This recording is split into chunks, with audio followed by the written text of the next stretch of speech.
আসসালামু আলাইকুম সুপ্রিয় শিক্ষার্থীবৃন্দ, আশা করি তোমরা সবাই ভালো আছো, সুস্থ আছো।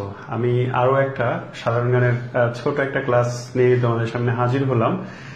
আজকে খুব গুরুত্বপূর্ণ একটা টপিক নিয়ে কথা বলবো। তোমরা অলরেডি বোর্ডে দেখতে পাচ্ছ একজন মানুষের নাম এবং তার একটা এআই জেনারেটেড ছবি, এবং তিনি আমাদের চিত্রশিল্পী কামরুল হাসান, তাকে পটুয়া কামরুল হাসান বলা হয়।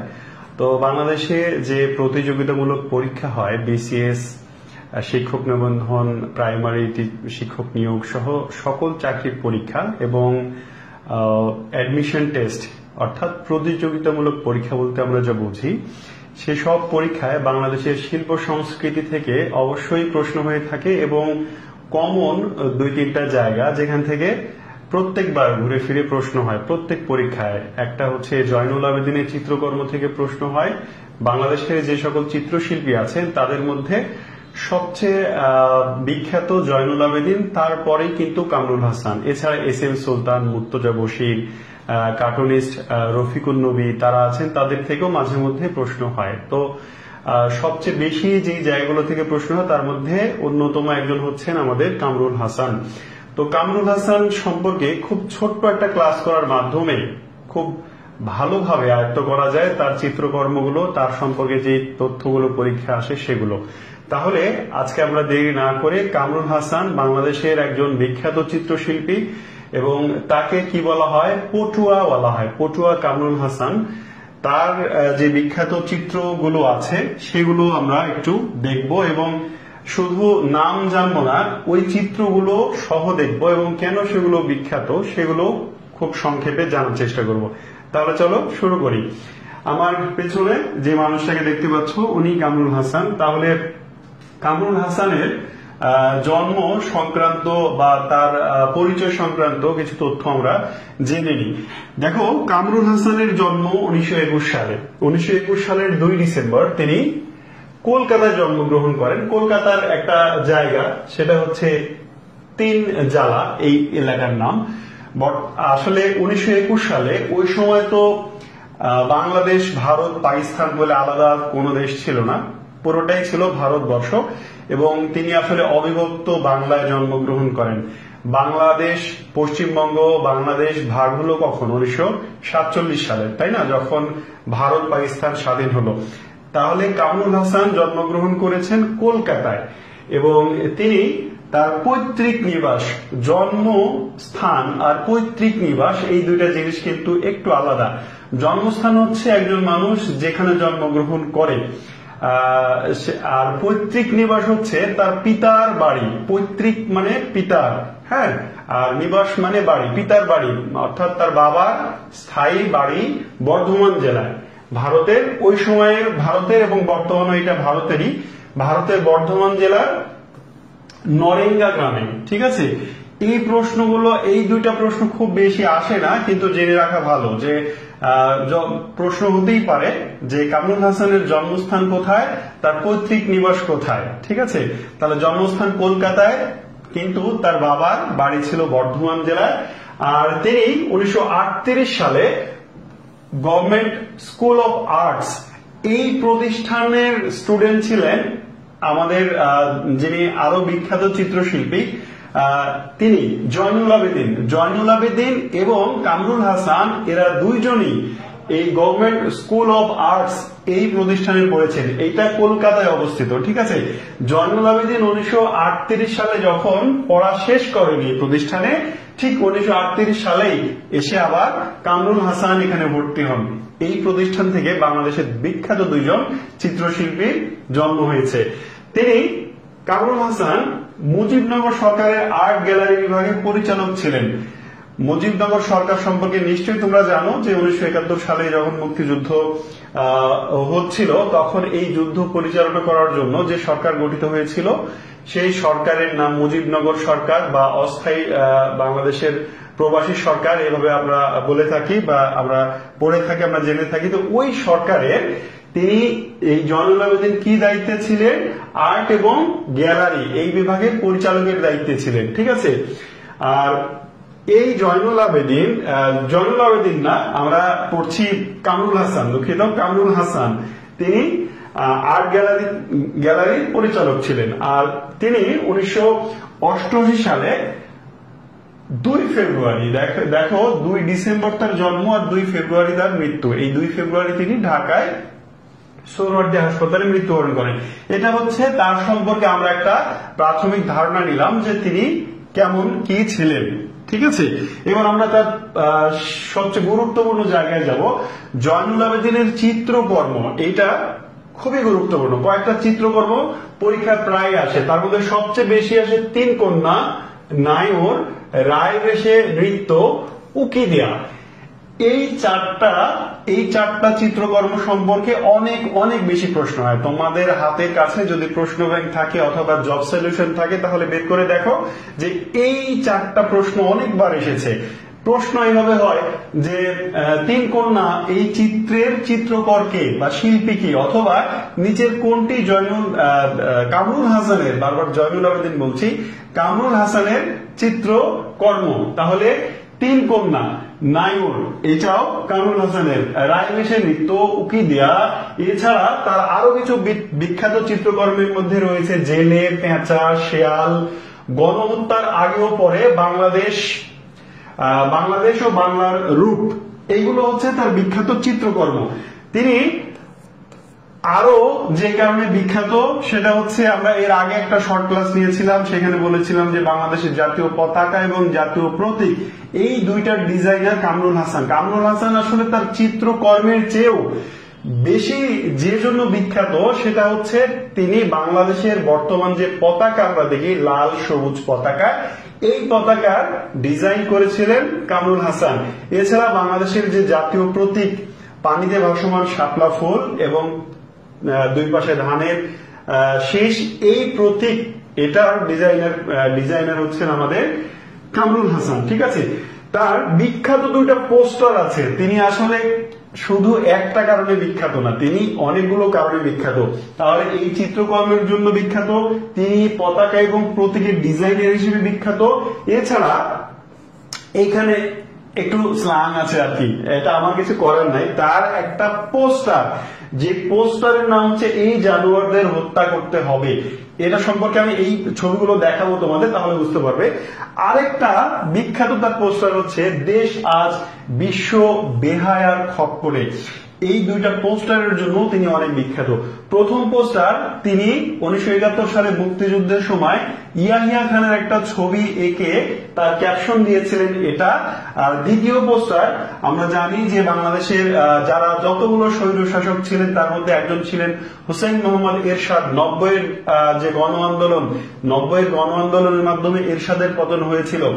তো এরশাদ সরকারের বিরুদ্ধে তিনি একটা পোস্টার রেখেছিলেন যেটার ক্যাপশন ছিল এই নিচেরটা, দেশ আজ বিশ্ব বেহায়ার খপ্পরে। এইবার আমরা তো নামগুলো জানলাম, ছবিগুলোর সঙ্গে আমরা পরিচিত না, তাই না? তাহলে চলো ঝটপট আমরা ছবিগুলো দেখে নিই যে আসলে কোনটা কোন ছবি। আমার এই স্লাইডে আমরা 2টা ছবি দেখতে পাচ্ছি। একটা হচ্ছে, এখানে একটু খেয়াল করো, ছবিগুলো মনোযোগ দিয়ে খেয়াল করো। প্রথম ছবিটার নাম হচ্ছে 3 কন্যা, এটা হচ্ছে 3 কন্যা, হ্যাঁ, এটা তিন কন্যা আর এটার নাম হচ্ছে নায়র। তিন কন্যা, এই ছবিটাতে আমরা দেখতে পাচ্ছি তিনটা মেয়ে। কন্যা মানে কি? মেয়ে। তিনজন মেয়ে, হাতে কলসি আছে, হ্যাঁ, আর পেছনে দেখা যাচ্ছে যে গাছপালা আছে, সামনেও একটা গাছ আছে। তো এই ছবিতে আমরা দেখতে পাচ্ছি যে তিনটা মেয়ে, তিনজন কন্যা, তারা হয়তো পানি নিতে যাচ্ছে কলস নিয়ে পুকুরে বা নদীতে, হ্যাঁ। তারপরে সেখানে গিয়ে তিন বান্ধবী এক জায়গায় হয়তো গুজুর গুজুর ফুসে ফুসে একটু গল্প সল্প করছে, হ্যাঁ।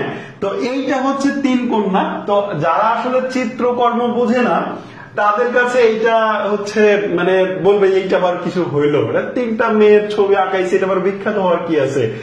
প্রসঙ্গক্রমে ছোট্ট একটা গল্প বলে, আমার এক বন্ধু কক্সবাজারে গেছে, কক্সবাজারে গিয়ে বলছে ধর কক্সবাজারে কিচ্ছু নাই, খালি বালি আর পানি, এছাড়া তো কক্সবাজারে কিচ্ছু নাই। আসলে সমুদ্র দেখতে গেলে তো বালি আর পানি হবে, যে আসলে বালি পানি ফিল করতে পারবে না সমুদ্র, তার কাছে তো এটার কোনো মিনিং নেই, মিনিংলেস, তাই না? ঠিক একইভাবে যারা চিত্রকর্ম বুঝে না তাদের কাছে এটা মিনিংলেস, কিন্তু যারা চিত্রকর্ম বোঝে তাদের কাছে এটা খুব বিখ্যাত একটা জিনিস, ঠিক আছে? তিন কন্যা।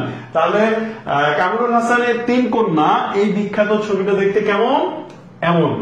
পরেরটাতে আমরা দেখতে পাচ্ছি এই ছবিটার ক্যাপশন হচ্ছে বা নাম হচ্ছে নায়র। নায়র মানে কি? একটু ছবিটা আমরা দেখি কি কি দেখতে পাচ্ছি। এখানে একজন মানুষ, এখানে দুটা গরুর গাড়ি, আসলে এটা দুটা গরু, সেই গাড়িটা টানছে। এই ভদ্রলোক হচ্ছে গরুর গাড়ির ড্রাইভার, তিনি গরুর গাড়ি চালাচ্ছেন। আর তার পেছনে একজন মেয়েকে দেখতে পাচ্ছি আমরা, অর্থাৎ তিনি একজন বধূ, গৃহবধূ। এই বধূ আর পাশে আরেকজন পুরুষ লোক বা ছেলেকে আমরা দেখতে পাচ্ছি, তারা আসলে গরুর গাড়িতে চড়ে যাচ্ছে। কোথায় যাচ্ছে? আমাদের বাংলাদেশে বাঙালি কালচারের চিরাচরিত একটা মানে বিষয় হচ্ছে, মেয়েরা যখন বিয়ে হওয়ার পরে স্বামীর বাড়িতে থাকতে হয়, এটাই স্বাভাবিক। তো এরপরে স্বামীর বাড়ি থেকে, শ্বশুর বাড়ি থেকে মেয়েরা যখন বাবার বাড়িতে বেড়াতে যায়, এইটাকে বলা হয় নায়র, ঠিক আছে? তাহলে আমরা নায়র নিশ্চয়ই বুঝেছি যে একজন মেয়ে বিয়ে হওয়ার পরে বাবার বাড়িতে যখন বেড়াতে আসে তখন ওই বিষয়টাকে বলা হয় নায়র। তো এই যে গরুর গাড়ি, এখন তো মানুষ নায়রে যায় বিভিন্ন দ্রুত জানে, তাই না? বিমান, হেলিকপ্টার, তারপরে হচ্ছে ট্রেন, বাস, লঞ্চ, হ্যাঁ, ইত্যাদি, মাইক্রো প্রাইভেট কার ইত্যাদিতে যায়। কিন্তু একসময় বাংলার আবহমান কালে যেটা ছিল যে গরুর গাড়ি বাংলার বাহন ছিল, এই গরুর গাড়িতে চড়ে একটা মেয়ে তার বাবার বাড়িতে যাচ্ছে, এইটাকে বলা হচ্ছে নায়র। কামরুল হাসানের যতগুলো ছবি আছে তার মধ্যে অন্যতম বিখ্যাত এই ছবিটা নায়র, এবং পরীক্ষায় অনেক আসে যে নায়র কার, ঠিক আছে? নায়র চিত্রটি কার। আমরা পোস্টার দুটো এবার দেখে নিব। প্রথম পোস্টার হচ্ছে এইটা, এই যে বলেছিলাম যে ইয়াহিয়া খানের একটা ছবি লিখে তার ক্যাপশন দিয়েছিলেন এইটা, হ্যাঁ। ক্যাপশনটা আমি কি আরেকবার মুখে বলবো? ক্যাপশন হচ্ছে এই জানোয়ারদের হত্যা করতে হবে। এবার চিন্তা করো, যখন ইয়াহিয়া খান ক্ষমতায়, যখন ইয়াহিয়া খান দেশ পরিচালনা করছে, তখন একজন কার্টুনিস্ট, একজন চিত্রশিল্পী একটা পোস্টার রেখে তাকে এই যে একটা, আমি বলবো এটা জঘন্য একটা ভাষা, তাই না? আমরা এই ভাষায় কাউকে গালি দিলে তার মাথা ঠিক রাখা অসম্ভব। কেউ যদি এই ভাষায় তোমাকে গালি দেয় তাহলে আমাদের মাথা গরম হয়ে যাবে, তাই না? এরকম একটা ভাষায় গালি দিচ্ছে কামরুল হাসান পোস্টার আকারে। তো এটা কিন্তু ওই সময়ের মানে সময়ের বিবেচনায় অনেক সাহসী একটা কাজ এবং প্রায় অসম্ভব কাজের মতো একটা কাজ। আমরা বাংলাদেশে দেখলাম কি, কোন শাসকের বিরুদ্ধে সামান্যতম কটূক্তি করলেও জেল হয়েছে, হ্যাঁ, জরিমানা হয়েছে, অত্যাচারের শিকার হতে হয়েছে। কিন্তু ওই সময় কামরুল হাসান এই পোস্টার রেখে শাসক ওই সময় যিনি, তাকে গালি দিয়েছিলেন। পরে দেখো এইটাও ওই ধরনেরই আরেকটা পোস্টার, ছবিটা ভিন্ন। এটা হচ্ছে ইয়াহিয়া খানের ছবি, আর এইটা হচ্ছে এখানে একটা মানুষের অবয়ব দেখা যাচ্ছে, নিচে সাপ, গাধা ইত্যাদির ছবি দেখা যাচ্ছে। যারা বোদ্ধা, যারা চিত্রকর্ম বোঝেন তারা এটা খুব ভালো বুঝবেন। তো এইটার নাম হচ্ছে দেশ আজ বিশ্ব বেহায়ার খপ্পরে। আগেই বললাম যে যখন হোসেন মোহাম্মদ এরশাদ শাসন করছিলেন দেশ, তিনি একজন স্বৈরশাসক ছিলেন, নিশ্চয়ই আমরা জানি সেটা। তার বিরুদ্ধে এই কামরুল হাসান এই পোস্টারটা এঁকেছিলেন। এই জন্য কিন্তু এরশাদ সরকারকে অনেকে এই শব্দটা বলে, হুসাইন মোহাম্মদ এরশাদকে এই শব্দটা বলে গালি, এখন তিনি মারা গেছেন, তবে আমি শুনেছি গালি দিতে। তো এই হচ্ছে কামরুল হাসানের দুইটা বিখ্যাত পোস্টার। নিশ্চয়ই তোমরা যখন শুধু নাম পড়ো একটা ছবি, তখন সেটা যতটা মনে থাকবে, আমি আশা করি যে ছবি দেখিয়ে দিলাম এরপরে সব সময় তোমাদের মনে থাকবে যে এই দুইটা পোস্টার কামরুল হাসানের, আগের দুইটা ছবি কামরুল হাসানের। আমরা আরেকটু সামনে যাব। আমি এর আগের একটা ক্লাসে বলেছি বাংলাদেশের প্রতীক, পতাকা এবং মনোগ্রাম নিয়ে কনফিউশন দূর হবে, এরকম একটা ক্লাসে বলেছিলাম যে বাংলাদেশের জাতীয় পতাকা এবং প্রতীক এই দুইটার ডিজাইনার বা নকশাকারী হচ্ছেন কামরুল হাসান। সেই বিষয়টা আরেকবার দেখিয়ে দিই, যারা ওই ক্লাসটা দেখোনি তারা আমাদের পেজে ক্লাস আছে, একটু দেখে নিও ক্লাসটা। তাহলে দেখো এই দুইটা, এই যে জাতীয় পতাকা আর এই জাতীয় প্রতীক, এই দুইটার ডিজাইনার কামরুল হাসান। এছাড়া আমরা জানি যে এটা বাংলাদেশের মনোগ্রাম, এইটার ডিজাইনারকে আমরা এর আগের ক্লাসে দেখেছিলাম, এইটার ডিজাইনার এন সাহা, হ্যাঁ, নিত্যানন্দন সাহা। আর এই পতাকা যেটা মানচিত্র খচিত আছে, এই পতাকার ডিজাইনার ছিলেন, এই পতাকার ডিজাইনার কে ছিলেন? শিবনারায়ণ দাস। শিব নারায়ণ দাস। আর এই দুটা ডিজাইনার কে? কামরুল হাসান। ঠিক আছে, এই হচ্ছে আমাদের কামরুল হাসান সম্পর্কে খুব সংক্ষিপ্ত একটা ক্লাস। আশা করি যে এই ক্লাসে যে ছবিগুলো দেখালাম, যে বিষয়গুলো বললাম, এগুলোই আসলে পরীক্ষায় ঘুরে ফিরে আসে। খুবই সংক্ষিপ্ত একটা ক্লাস, এবং এইটা করলে আমি নিশ্চিত যে তুমি যে কোনো পরীক্ষায় কামরুল হাসান থেকে এর বাইরের প্রশ্ন আসবে না ইনশাল্লাহ, তাহলে তুমি অবশ্যই পারবে। তাহলে আজকে এই পর্যন্তই, আবারও আগামী দিন আরেকটা ছোট চমৎকার গুরুত্বপূর্ণ কোনো টপিক নিয়ে কথা বলবো। ততক্ষণ পর্যন্ত ভালো থাকো, সুস্থ থাকো। আল্লাহ হাফেজ।